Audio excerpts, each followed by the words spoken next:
Hi everyone, Okay. and welcome to another episode of Kicking It with Sensei and day 5 of our Female Warrior Week.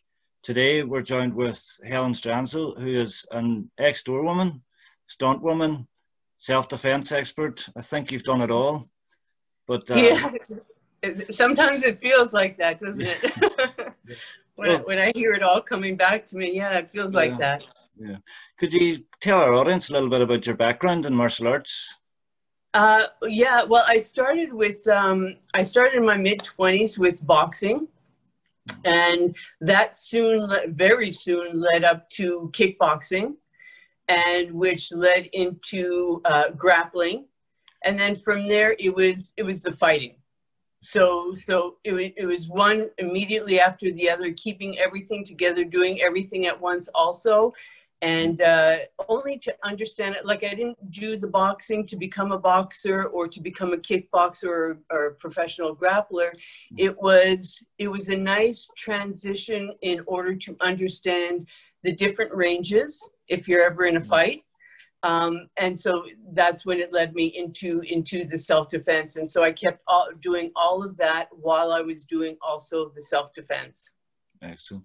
And Yeah. what first got you interested in martial arts when you first Uh, started? you know what? If you're sporty, if it's just one of those things that it's an eventuality.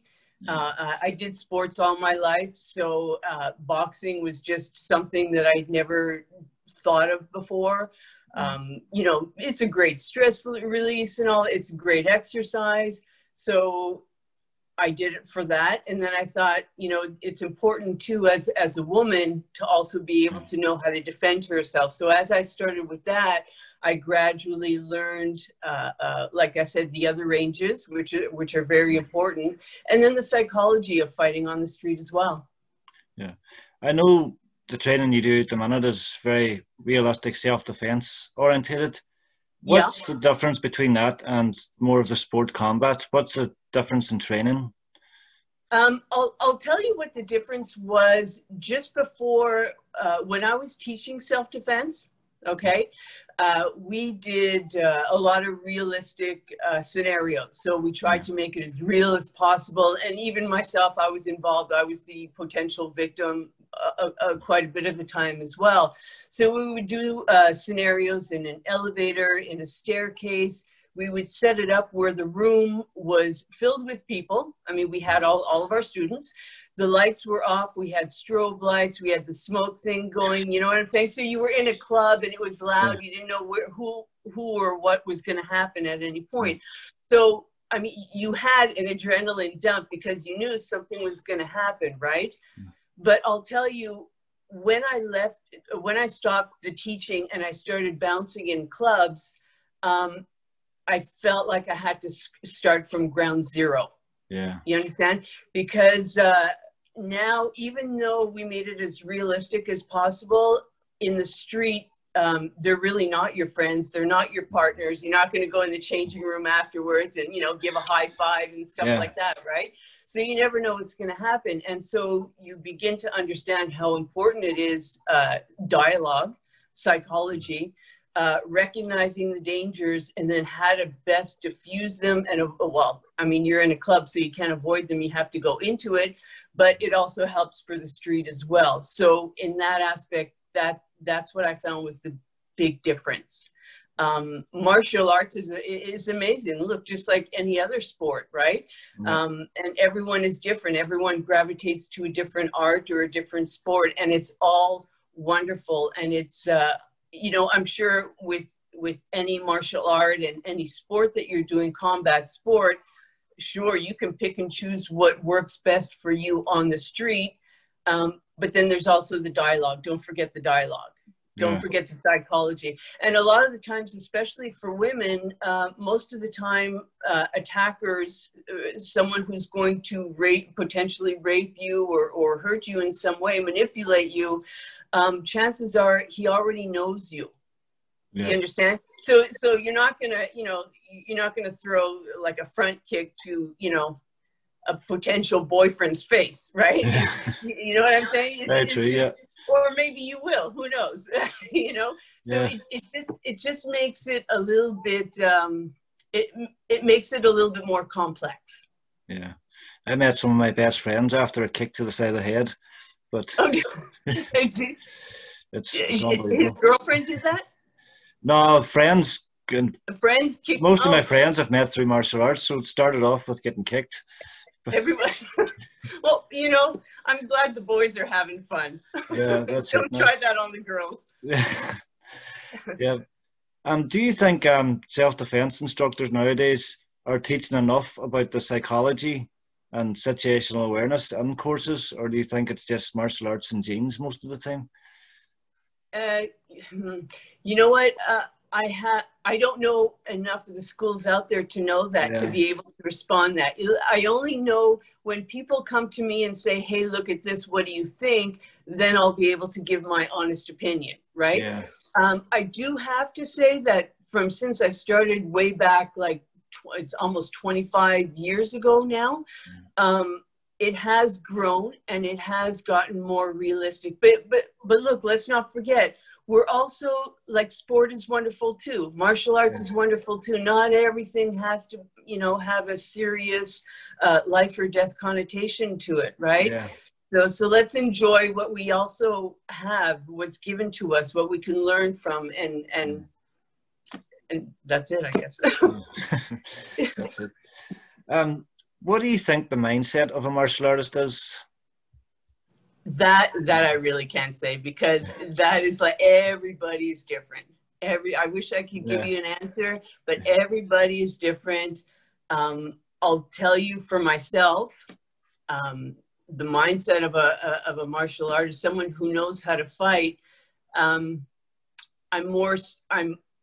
have much more self-confidence, you know, than I was like 30 some odd years ago, 35 years ago. So there's way more self-confidence there. I could recognize danger signals. I could avoid them better. When I have been in situations, not even in the club, but outside of the club, because a lot of times you throw someone out, chances are the next weekend they're going to try to get even with you, right? And they'll follow you. So I've had a lot of that as well. So it's knowing how to recognize it and knowing, you know, how to fight your way out of it, basically. And I'm so privileged that I have the skills that I do have. Yeah. And what's your favorite part of training? Is it the sparring, drills, or beating up Nick? Yeah. It's definitely beating up Nick. That's the best part about it. I would say, you know what, it's so much fun when you get good partners, good people. And the thing is, a lot of people think if they go to a martial arts school, if they go to a street fighting or any kind of fighting school, they think that they're going to beat up. I've actually met the nicest people in those schools, you know? So everyone is welcoming and warm. And I think it's because they know what it is that they're doing and how serious things could get. You appreciate the kindness that you can give to another person and the kindness that you receive in return. Yeah. But beating up Nick is definitely a plus. Yeah. What advice would you give a young girl starting out in martial arts now?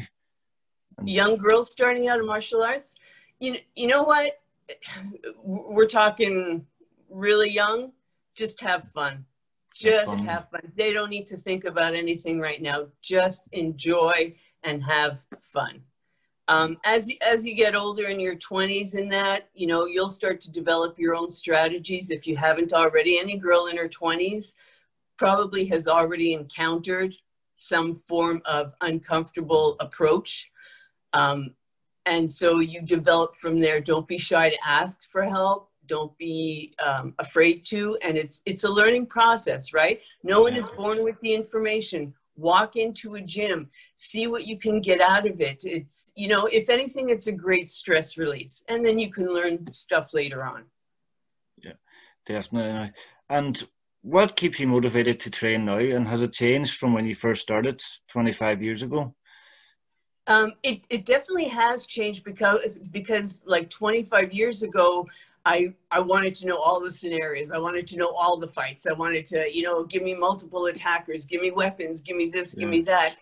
I'm in my 50s now. So it's like now I'm training to stay in shape, you know? I'm fighting to stay in shape. I don't do the fighting as much anymore, but it doesn't mean I've lost the confidence. Like if I went into a ring and sparred, my cardio would be horrible. But I know that if I encountered something on the street, I know I could take care of myself. You understand? Yeah. So, so at this point, I would say mostly it's, you know, for the weight loss and to stay young, and to stay as young as I possibly can. Yeah, definitely. And finally, hold on. How can people contact you online or get in touch? Yeah, sure. Well, now I run my hypnosis business, so I do hypnosis, which is a nice transition when you're going to the physical, going into the mental, because I can't always be doing the physical, you know, as the older I get. So it's helenshypnosis.com. Or you can reach me at Helen Stranzl, that's STRANZL at yahoo.ca. On Instagram, it's Helen's Hypnosis. And on LinkedIn, it's Helen Stranzl. Yeah, that's a big step from martial arts to hypnosis. Yeah, it is a big step. You know what? I wouldn't have been able to do everything that I've done with the seminars and the teaching had it not been for hypnosis that helped me break through that shy barrier. Yeah, so. And what does the future hold for yourself now? Are you planning to do more stunts or? You know what? I would say I'm going into semi-retirement for the stunt. Yeah, I don't think a stunt person can ever say, I'm retired, that's it, I'm done. You know, we always have that in us, right? So if the phone ever rings, I'll definitely go. Will I go out there and pound the pavement for it? No, I'm okay with my hypnosis business, and I'm okay doing those videos with Nick. And anytime I can, you know, chat with people like yourself who are doing great things, by the way. That's a bonus. That's a plus. Yeah. There seems to be a lot of females in martial arts that go the stunt direction now. They need it. I mean, and you see the transition in film. Right now, I think we're going through that parkour phase. Yeah. You know what I'm saying? But you'll see there's a lot of good fighting scenes. The fight scenes have gotten a lot better since I started. A lot better. So, it'll be interesting to see where it goes in the future. Yeah. Yourself and two other stunt women on this week. On this do you? Warrior week, yeah. Sarah Faithian as well. She was. Yeah. She's done quite a few films. She's from the UK. Okay. And she was in Doctor Strange and things like that. And very nice. Yeah. We've actually got someone from Canada as well, Michelle Smith. Michelle Smith from Vancouver or something. From Vancouver, yeah. She was in Deadpool. Very nice. Yeah, so you know what? They need it. They need women that can fight. So it's all good. It's all good. And thank you, by the way, Emmett, for doing what you do. It's wonderful to get the message out there that there are strong women out there, and you know, you handle it in a wonderful, positive way, and I thank you for that. No problem. I have 3 daughters, so I'm looking for 3 daughters. Yeah, I'm looking for role models for them, and I've met some fantastic female martial artists online, and it's unbelievable. It's great to see. Oh, wonderful. Having someone for them to look up to and have good role models. So, wonderful. Well, you're doing a great job, Emmett. Thank you so much. Thank you so much for having me. It's been an honor to speak with you. It's been a pleasure. Thank you, now, Helen. Thank you. And all the best. Thank you. Same to you. Bye-bye.